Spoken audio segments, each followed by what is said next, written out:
ये जो हमें सानिध्य मिला है, मानो परम पद हमारे हाथ में आ गया है।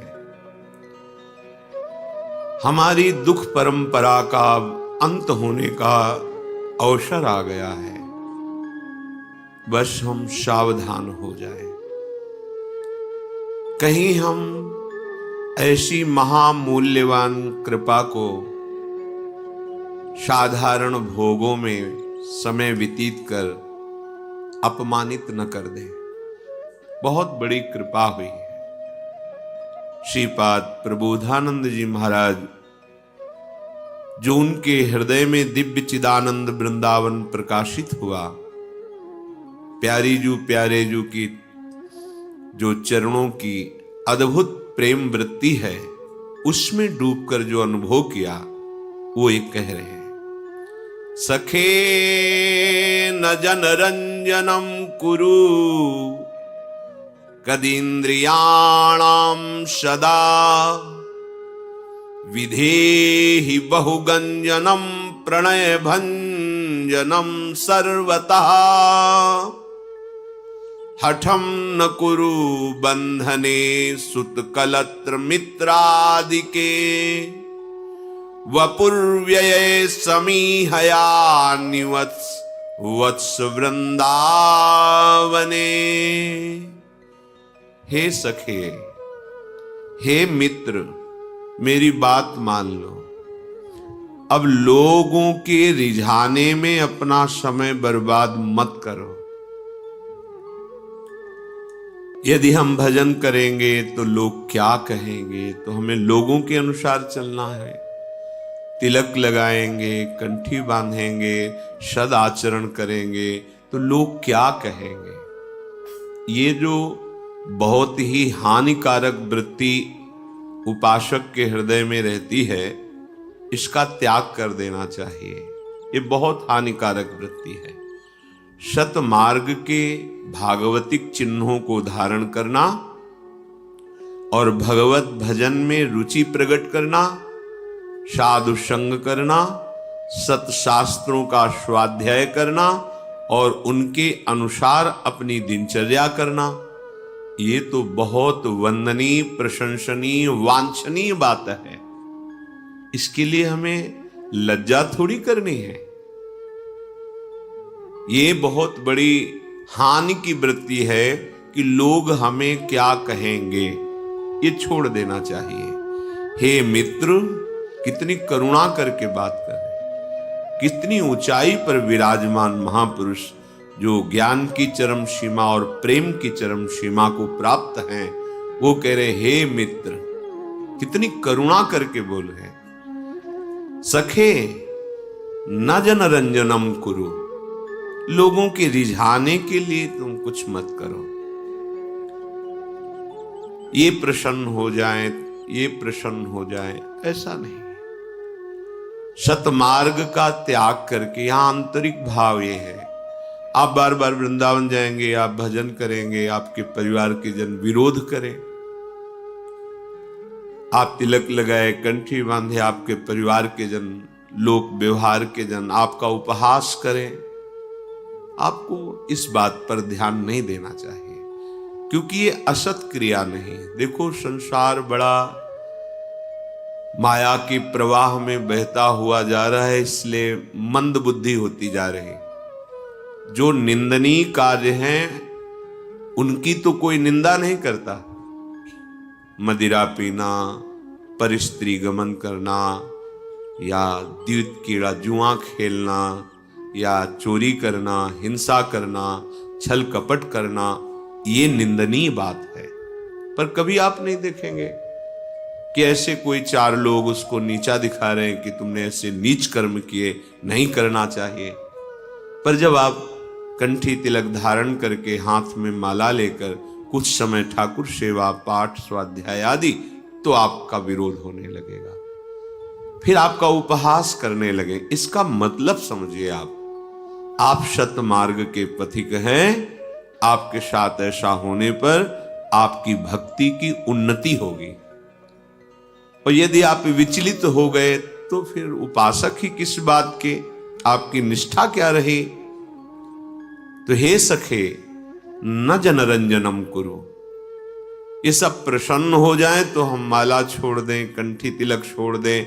वो कह रहे हैं कि ये पियो तो हमारे मित्र, ये खाओ तो हमारे परिवार के, ऐसा चलो नहीं भाई। अपने जीवन का कर्म अपने आप को भोगना होता है।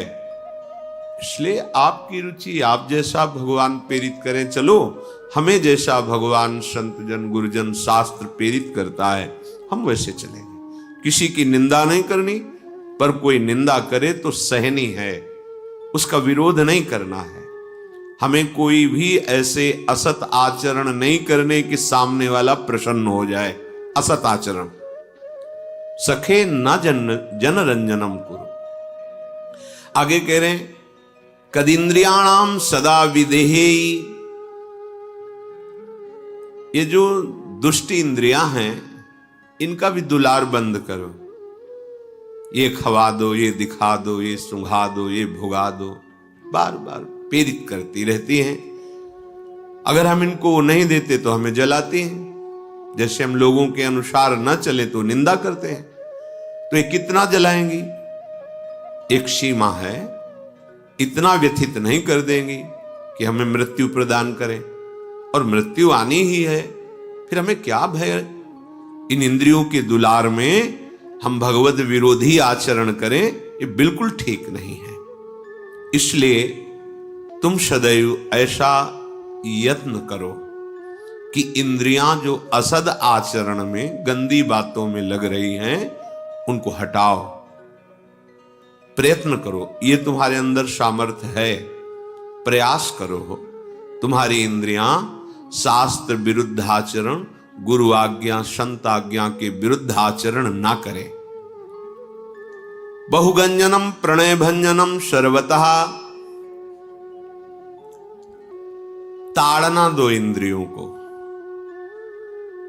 ये ऐसे नहीं मानती। देखना इंद्रियों के न घोड़े भगे, रात दिन इनमें संयम के कोड़े लगे। सबसे बड़ी मार है भजन। भजन से सब भी ठीक हो जाते हैं।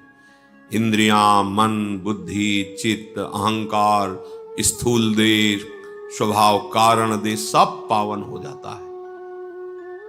जबरदस्ती नाम जप करो, पवित्र आहार, भगवत भक्तों का संग, किसी की मत सुनो। ये संसार है, सब अपनी अपनी मति के अनुसार बोलता रहता है। तस्मात् शास्त्रम प्रमाणम ते कार्याकार्यो व्यवस्थित हो। आपको क्या करना चाहिए, क्या नहीं करना चाहिए, ये शास्त्र प्रमाणित है। संत जनों की वाणी, गुरुजनों की वाणी, ये शास्त्र प्रमाणित है, उसके अनुसार चलो। इनको दंड दो, इंद्रियों को, इनका यही दंड है, इनके विपरीत चलना। ये कहती है ये खवा दो, ऐसा चलाओ, ऐसा दिखाओ, ऐसा भोगाओ, चलो वहां घूम आते हैं, ऐसे वैसे, इनके विपरीत। अगर शास्त्र सम्मत है, भजन विरोधी नहीं, तो हम इनका आदर करके इनकी बात मान लेते हैं। यदि वो भजन विरोधी बात है, फिर हम इनकी एक बात नहीं मानेंगे। ऐसा आप में सामर्थ्य है, प्रभु ने आपको ऐसी सामर्थ्य दी है मनुष्य शरीर में। इसलिए ये इंद्रियां जो तुम्हें शक्तिहीन अनुभव करा रही हैं, इन इंद्रियों के प्रति ताड़ना का विधान करो, प्रीति का विधान नहीं। दुलार मत करो। प्रणय भंजनम सर्वता। इनको दुलार करने में जिसने अपना समय नष्ट किया, वो परमार्थ का पता ही नहीं पा सकता। सर्वात्मना न विसजेत बहिरिंद्रियाणि। इंद्रियों को बाहर एकदम छोड़ देना, ये उपासक समझ सकता है। विषयी पुरुष को तो पता भी नहीं कि क्या कह रहे हैं, क्या इंद्रियां हैं, क्या छोड़ देना है, क्या अंतर्मुखता है, क्या उनका दंड है, कैसे उनको शासित करना है, क्या विधि है, क्या निषेध है। वो तो बस जैसे पशुजन हैं, जैसा उनमें आया वैसा कर बैठे। ऐसे ही पशुवत आचरण वाले जन ये बात नहीं समझते। ये बात सत्संगी जन, उपासक जन, साधक जन जो सतमार्ग का आश्रय लिए हैं, वो समझ पाएंगे। ये शोभाहीन सुखों में विचरने वाली इंद्रियां हैं, अर्थात दुख योनयः भगवान कह रहे हैं। इंद्री और मन जब किसी एक विषय का स्वाद लेते हैं तो तन्मयता होने के कारण वो एक सुखद अनुभव होता है, अन्यथा उसमें सुख नहीं है। विषय चुगा जिन चुगय मन चुगत कछुक सुख होए, फिर फांसी ऐसी परे तेसम दुख न। श्री ध्रुवदास जी महाराज, चुगने के समय ऐसा लगता है कि भोगने के समय सुख है, क्योंकि आपकी उसमें प्रियता है, तन्मयता है। इसलिए सुख और शोभाहीन विषयों में इंद्रियों को दुलार मत करो, इनके प्रति ऐसा विधान करो कि भगवान के भजन में लगे। हठम न करो, हठ करके भोगों की तरफ मत जाओ, हठ करके भजन की तरफ लगो। सामर्थ्य का प्रयोग दूसरों के सताने में मत करो, सामर्थ्य का प्रयोग दूसरों को सुख देने में, बचाने में करो। अगर तुम्हारे पास ऐश्वर्य है तो भोग विलासिता में, पापाचरण करने में मत लगाओ, धर्म में लगाओ, दूसरों को सुख देने में लगाओ, भगवत आराधना में लगाओ। तुम्हारा जीवन प्रतिपल आनंदमय सुखमय हो जाएगा। बुद्धि भगवान ने तुम्हें दी है तो उस बुद्धि के द्वारा इंद्रिय मन को अपने अधीन करने की बात सोचो। बुद्धि के द्वारा असत आचरणों की प्राप्ति के लिए इंद्रिय और मन के अधीन होकर आचरण करना कितनी निंदनीय बात। तुम्हें बहुत कुछ प्राप्त है, तुम अपने आप को समझो, जागो। तुम मोह निद्रा में सोते हुए जो पापाचरणरत ये सब क्रियाएं, इनसे जागो। दुलार मत करो इंद्रियों का, हठ मत करो, बात मान लो। श्रीपाद करे हठम न करो। बंधने सुतकलत मित्रादि के वपुर व्यय समीहया निवस वत्स वृंदावने। अय वत्स, हमारी बात को समझ लो, ये जितने संबंध है तुम्हारे किसी काम में आने वाले नहीं। इनकी आसक्ति तुम्हारी दुर्गति का कारण बन जाएगी। यही आसक्ति तुम्हें भजन नहीं करने दे रही, तुम्हारे स्वरूप का अनुभव नहीं होने दे रही, तुम्हें मुक्त होने नहीं दे रही, तुम्हें महासुख में निमग्न होने नहीं दे रही। हठ मत करो, इस आसक्ति से अपने आप को बचाओ। उन्हीं के बीच में रहो, प्रभु के होके रहो, प्रियाजू के होके रहो। उनका आश्रय स्मरण आपको ऐसे परिवार में रखेगा जैसे कीचड़ से प्रकट हुआ कमल जल में ही रहता है, पर ना कीचड़ स्पर्श करता है उसको और ना जल, रहता उसी में है। जो जल में कमल का फूल रहे, ऐसे आप संसार में रहते हुए बंधन मुक्त, जीवन मुक्त हो जाएंगे। हे मित्र, हे वत्स, हठ मत करो, आसक्ति में मत फंसो। इंद्रियों को विषयों का संयोग अधर्म पूर्वक कराकर सुख होने की लालसा का त्याग करो। और मेरी अगर प्रार्थना जच जाए तो व्यवस्था बन जाए तो इस शरीर को वृंदावन में छोड़ो। बात क्या आंतरिक, कि अगर कहीं ऐसा विधान बन जाए कि आप अखंड वृंदावन वासी बने और यहीं आपका शरीर छूटे, तो जो बड़ी बड़ी साधनाओं से लाभ नहीं मिलता वो लाभ मिल जाता है।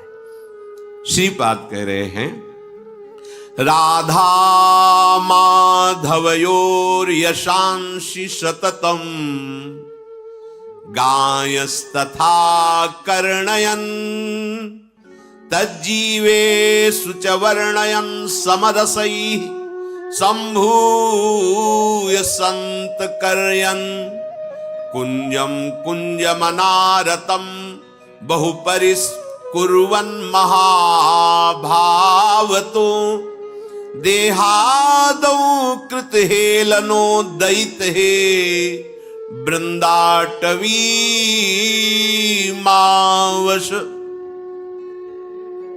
हे दैत्य, हे प्यारे, मेरी बात मान लो। देखो, जैसे मां अपने बच्चों को दुलार करती है, जो संत जन हैं, जिनके हृदय में भगवान की भक्ति का हर समय मधुर नृत्य होता रहता है, उनका हृदय इतना करुणामय होता है, क्या दे दूं, क्या बता दूं, क्या करूं जिससे सब सुखी हो जाए। जैसे मां का हृदय, आप भले मां को आप कटु वचन कहें, मां की अवहेलना करें, पर वो अच्छे से अच्छे पदार्थ चयन करके आपको पवाना, आपको सुखी देखना, खेलते देखना, ये उसका हृदय है, उसकी बुद्धि नहीं है, ये उसका हृदय है। बुद्धि से वो तुम्हें डांट सकती है, लेकिन हृदय उसका हर समय दुलार करता रहेगा। ये महापुरुषों का ऐसा हृदय है जो हर समय चाहता रहता है, क्या सूत्र निकालूं जिससे सबका कल्याण हो जाए, कौन सी ऐसी बात बता दूं जिससे सुखी हो जाए। जो प्रभु के आनंद में मगन महापुरुष है। श्रीपाद कितना प्यार कर रहे हैं, हे दैत, ये शब्द भगवान के लिए है, हे प्यारे, पर वो हमारे लिए बोल रहे हैं, हे प्यारे, हम सबको कह रहे हैं। देखो एक बात मेरी मान लो, यश का निरंतर गान करो तो सिर्फ राधा माधव के, हरि यश गान करो, प्रियाजू का यश गान करो। किसी भी भगवान के जो लीला चरित्र, अवतार चरित्र हैं, ये सब पावन करने वाले हैं, इनका ही यश गान करो। श्रवणेंद्रिय से केवल इनका ही यश सुनो, चुगली निंदा प्रपंच की बातें मत सुनो। जो प्रिया प्रीतम में उन्मत्त हैं, ऐसे भक्तों के समीप बैठ करके प्रभु की वार्ता सुनो, प्रभु की वार्ता करो। देखो मोबाइल से सुनना बहुत अच्छा है, सुनने को तो मिल रहा है, लेकिन यहां बैठ करके सुनना एक अलग स्वरूप है, क्योंकि ये परम पावन प्रियाजू की चरण चिन्हों से युक्त भूमि है जहां बैठे हो, और परमाणु है यहां। इन परमाणुओं के साथ भक्तों के संग में जब आप सुनते हैं तो एक विशेषता होती है। अब सौभाग्य प्रतिदिन ऐसा नहीं है तो हम सत्संग का लाभ लें, उससे वंचित क्यों रहें? सुने, यंत्र के द्वारा सुने, पर विशेष बात श्रीपाद कह रहे हैं कि कहीं ऐसा सौभाग्य हो कि प्रभु के भक्ति में, प्रेम में जो आनंदित हैं भक्तजन, उनके निकट बैठकर, उनकी सभा में बैठकर सुनने को मिले। साधु समागम, भगवान आज बहुत प्रसन्न हुए, मुझे साधु समागम दिया।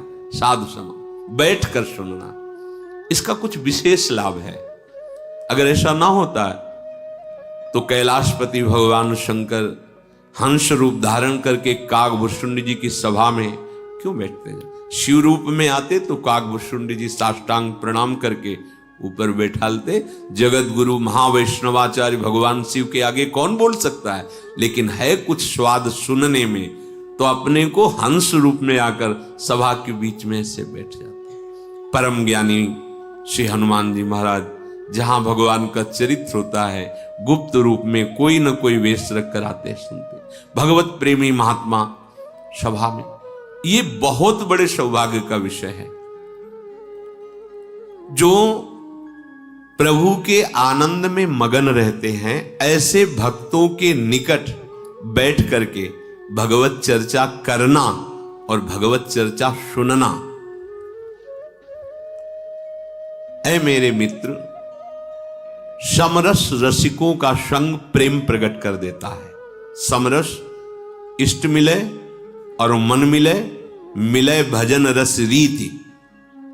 अब जो मन में आया सो बोल रहे हैं, जहां मन में आया, जहां की बात जैसे वैसे। इष्ट मिले, मन मिले, मिले भजन रस रीति, तहां निसंक होए मिलिए, तासों कीजे प्रीति। ऐसे भक्तों के संग से जब हम बैठ करके भगवत चर्चा करते हैं, भगवत यश सुनते हैं, तो हमारे हृदय में भगवत भक्ति की प्राप्ति की प्रबल आकांक्षा या भगवत भक्ति का वर्धन निश्चित हो जाता है। दो प्रकार का सत्संग होता है। एक होता है बहुत संशयात्मा वृत्ति वाला उपासक जब साधु संग करता है तो उसे बहुत काल सत्संग करना होता है। जब बहुकाल करी सत्संगा तबई होए सब संशय भंगा। और एक होता है विश्वासी भक्त, सीधा सरल स्वभाव, जो बोला स्वीकार कर लिया, उसके लिए ज्यादा समय नहीं लगता है। वो तो तात स्वर्ग अपवर्ग सुख धरी तुलाए कंग, तूल न ताए सकल मिल जो सुख लव सत्संग। एक बात पकड़ ली, अध्यात्म की ऊंचाई पर चढ़ गया। अपने इष्टाकार, अपने आराध्य देव की सेवारत और शास्त्र सम्मत वार्ता सत्संग की ये वृत्ति देख करके ही हमें विशेष लाभ प्राप्त हो सकता है। वार्ता इष्ट संबंधी, इष्ट शब्द का एक ही है, परम तत्व, नाम रूप लीला अनंत है। शास्त्र सम्मत बात, मनगढ़ंत नहीं। तस्मात् शास्त्रम प्रमाणम। एक भी पंक्ति अगर कोई कहे कि मेरा अनुभव, तो भगवान व्यास देव जी का ऐलान है। जितने महर्षि हो गए हैं, जितने हैं और जितने होंगे, जो अनुभव होगा वो सब हमने लिख दिया है। भगवान व्यास देव, तुम्हारा कोई अनुभव शास्त्र से अलग नहीं होगा। शास्त्र से अलग है तो वाम पंथ माना जाएगा। वाम पंथ शास्त्र के प्रतिकूल आचरण। कोई भी सिद्धि, कोई भी सिद्धावस्था, कोई भी जो भूमिका है, चाहे ज्ञान की या भक्ति की या योग की, भगवान व्यास देव जी भगवान श्री कृष्ण चंद्र जी के अवतार हैं। उन्होंने कहा जो जितने भी ऋषि हुए हैं होंगे, जो भी उनको अनुभव हुआ है वो सब शास्त्र में लिखा हुआ है। ऐसा कुछ नहीं कि जो अनुभव आगे किसी को अलौकिक होगा, हुआ नहीं। तो जैसे वेद और पुराणों में जो अनुभव नहीं लिखा, तो श्री जी की सहचरियां प्रकट होकर वो अनुभव वही तो है, प्रभु ही तो है। विविध रूप आचार्यों का धारण करके ये मार्ग है, ये अनुभव है, ये स्थितियां हैं। आपकी कोई अलग स्थिति नहीं होगी। अलग है तो फिर आप अलग हैं। तस्मात् शास्त्रम प्रमाणम ते। तो हमें सत्संग करना है तो यह हमें देखना होगा इष्टाकार वृत्ति। जहां से सत्संग हमें मिल रहा है वो भगवत चरणारविंदाश्रित जो शब्द निकल रहे हैं, शास्त्र प्रमाणित जो अनुभव हो रहा है, वो पूर्व के महापुरुषों द्वारा अनुभूत, कोई अलग अनुभव नहीं होगा। अगर ये तीनों मिल रहे हैं तो इसे समरस कहते हैं। अगर नहीं मिल रहे हैं तो उसे विषम कहते हैं। और विषमता संसार में होती, समता प्रभु में होती है। जीत विषम संसार। आपको परमानंद का अनुभव करा देगा सत्संग। हे प्यारे, मेरी बात मान लो, तुम वृंदावन में बुहारी सेवा जरूर करो। बुहारी कहते हैं सोहनी, सोहनी जिसे लौकिक भाषा में झाड़ू लगाना कहते हैं। ये वृंदावन की बहुत बड़ी सेवा है। बहुत जल्दी अभिमान नष्ट हो जाता है किसी भी कुंज में। ये संपूर्ण वृंदावन दिव्य है, पर वो अपनी प्राकृतिक दृष्टि है इसलिए नहीं देख पा रहे। कहीं भी सोहनी लेके 10 हाथ लगा दीजिए, परिक्रमा में, किसी गली में, कहीं भी जहां आपको लगता है। ये बहुत बड़ी सेवा है। स्वयं हरिवंश महाप्रभु श्री लाडली जी से कहते हैं कि मुझे अपने कुंज भवन की मार्जनी बना लीजिए या मार्जनी लगाने वाली, सोहनी लगाने वाली बना दीजिए या सोहनी ही बना दीजिए, मार्जनी श्याम। श्रीपाद कह रहे देखो बहुत बड़ी बात है। अगर आपको अहंकार नष्ट करना है तो बहुत बढ़िया सेवा है। कहीं भी ये संपूर्ण वृंदावन महारानी जी का है। कहीं भी जहां कुछ ऐसा दिखाई दे रहा है उसे झाड़ करके साफ कर दिया। ऐसे प्रियाजू के जन, ये सब यहां बहुत सावधानी रखनी चाहिए। जैसे आप परिक्रमा में चल रहे हैं, आपको कफ आया, आपने वहीं थूक दिया। अब वो किसी वैष्णव को जो मंत्र जाप करते हुए जा रहा है, चरण में पड़ा, आपको अपराध बन गया। ये बहुत सावधानी की बात। हाँ, आपको कफ है, रोकी रखिए, जहां ऐसा स्थान नाली आदि दिखाई दे वहां थूक दीजिए। कुछ भी बहुत ये महल है, आप इतनी सावधानी से रहेंगे। आप यहां सिगरेट पी रहे हैं, जानते हो ये धाम है, धाम। आप क्या मंदिर में बीड़ी पी सकते हैं सिगरेट? अगर पीते हैं तो आप बिल्कुल मंदबुद्धि हैं, मूर्ख हैं, इसलिए ऐसा करते हैं। तो एक मंदिर क्या, करोड़ों मंदिर, भला महल की समानता, जहां प्रगट, ये लीला भूमि है। ये कोई केवल भावात्मक नहीं है। जैसे हम मंदिर निर्माण करते हैं, प्रभु का श्री विग्रह, ये हमारे भाव का विषय है, मानो या ना मानो। लेकिन यहां जो है ये सत्य सच्चिदानंद में लीला भूमि है, तुम्हारे भाव का विषय नहीं कि भाई मानो तो वृंदावन है, नहीं मानो या ना मानो तो है, सच्चिदानंद है। एक एक कण की बराबरी कोई भी महातीर्थ, कोई भी परम पावन ऐसा नहीं जैसा श्रीधाम वृंदावन। 1-2 दिन के लिए, 4 दिन के लिए आप आए, आप सिगरेट पी रहे हो, हुक्का पी रहे हो, मसाला खा के थूक रहे हो ऐसे ही, और वैष्णव जनों के चरणों में या वो धुआं भक्त जनों के, अब वो माला लिए चल रहे हैं, तुम्हारी बीड़ी सिगरेट का धुआं जा रहा है, तुम्हारी क्या गति होगी? तुम्हें पता नहीं कहां हो तुम। सावधान, श्रीधाम वृंदावन है। देखो, माया मायापति की ही है, वो डरती नहीं है, ध्यान रखना, क्योंकि उन्हीं की है।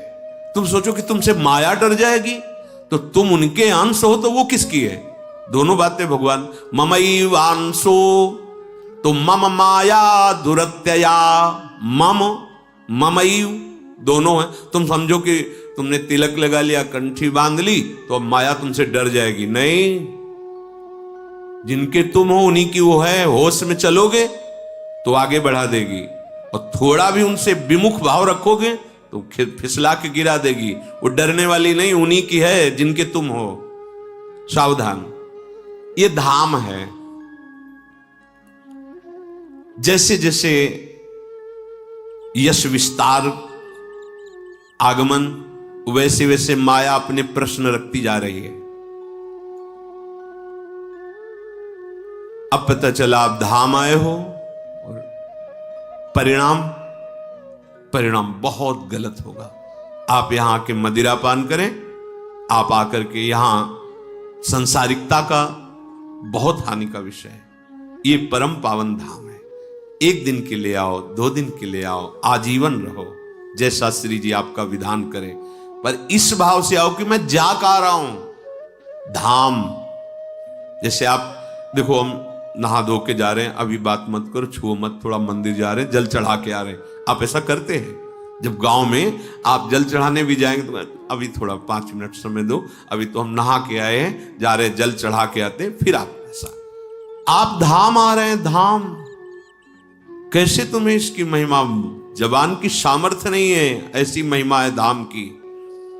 सेवक जी महाराज कह रहे हैं, हौ लघुमति नहीं लहो प्रमाणा, जानत श्री हरिवंश सुजाना।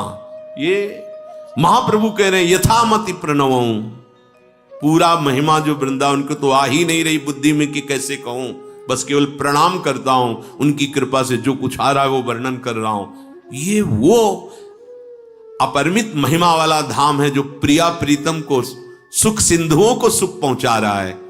यहां अगरबत्ती, अगर धूप, चंदन, केसर, इत्र, इसको आप भाव करो, थोड़ा इत्र लेकर के कहीं भी ऐसे 4 फूल डाल दिए, मेरी प्रिया जो यहां से विचरण करेंगे, पक्का पक्का। महारानी जी का महल है, सहचरियों की दृष्टि है। आप ऐसा ना समझो जैसे विशिष्ट किसी राजाधिराज का भवन होता है तो वहां सब तुमको दिखाई देंगे तैनात, चेकिंग वाले, अलग अलग अलग सब। यहां ऐसे ही है, आप ऐसा ना समझो। ये अव्यक्त चिदानंद धाम है। प्रगट में जो दिखाई दे रहा है वो हमारे प्रगट नेत्र इतनी ही क्षमता के इसलिए देख पा रहे हैं। तो ऐसा ना समझो कि कोई है नहीं, हर समय यहां भारी सुरक्षा लगी हुई है, तुम्हें पता नहीं। भारी सुरक्षा तुम्हारे कर्मों का नाश करके सच्चिदानंद तत्व में स्थित कर देना, इस रजकण का प्रभाव है। बहुत ही हाथ सावधान। 2-4 दिन नशा नहीं करोगे तो मर थोड़ी जाओगे। मान लो आप संसार में करते हैं, 2 दिन का अवसर मिला है तो बीड़ी सिगरेट हुक्का नशा नहीं करोगे तो मर नहीं जाओगे। 2-3 दिन आपने अच्छे व्यतीत के भजन किए, फिर स्वभाव तुम्हें गिरा रहा है, फिर पतित कर रहा है, तो ये बचाएगा 2-3 दिन वाला कार्य। 2-3 दिन जो धाम वास करके गए, ये तुम्हारे हिसाब में बहुत बड़ा मंगल विधान कर देगा। लेकिन यहां आकर के आप ऐसा चलो, और जो नहीं जानते पर आप सत्संगी जन हो, बहुत सावधान। श्रीपाद आदेश करें, कुंजम कुंजम अनारतम बहु परिस्कुर्वन महाभावतो। प्रिया प्रीतम की महल में सोहनी लगाने को मिल रहा, ये पूरा महल है। कोई जैसे एक बार किसी महापुरुष से कहा कि बहुत दिनों से आप सेवा कुंज नहीं गए, तो उन्होंने कहा कि आपको क्या पता, हम हर समय सेवा कुंज में ही तो रहते हैं। और उनका प्रश्न और उन महापुरुष का उत्तर, स्थिति होगी तो समझ पाएंगे, नहीं तो नहीं समझ पाएंगे। हम हर समय सेवा कुंज में ही रहते हैं। ये संपूर्ण वृंदावन स्वामिनी जी का है। आप कहीं भी परिष्कृत कर रहे हैं, मार्जन कर रहे हैं, सोहनी लगा रहे हैं, श्री जी के लिए लगा रहे हैं। अहो भाग्य, ये करना चाहिए। पर इतना रजोगुण चढ़ गया है कि हम सोहनी, अरे इज्जतदार आदमी हम कोई, यहां झाड़ू पोछ, ब्रह्मा भी तरसते हैं, तुम क्या चीज हो, तुम तो ब्रह्मा के रचे हुए हो, ब्रह्मा भी तरसते हैं। पंडित गया प्रसाद जी महाराज जिस पोछा से ठाकुर जी के कमरे में पोछा लगाते थे ना, वो जब पोछा लगाने योग्य नहीं रह जाता था ना, तो जैसे किसी प्रियजन का विरह होता है, ऐसे उस पोछा को हृदय से लगाते थे, आंखों से ऐसे लगाते थे, और जाके गिरिराज जी की तलहटी में रज में ऐसे करके और बार बार प्रणाम करते थे कि आपके द्वारा हमारे ठाकुर की सेवा बनी। सोहनी जब घिस जाती थी गिरिराज जी की तलहटी में, उसको रज में ऐसे, आपके द्वारा सेवा पात्र हैं ये, श्री जी के निज जन है। अब ये भाव कहां से आएगा?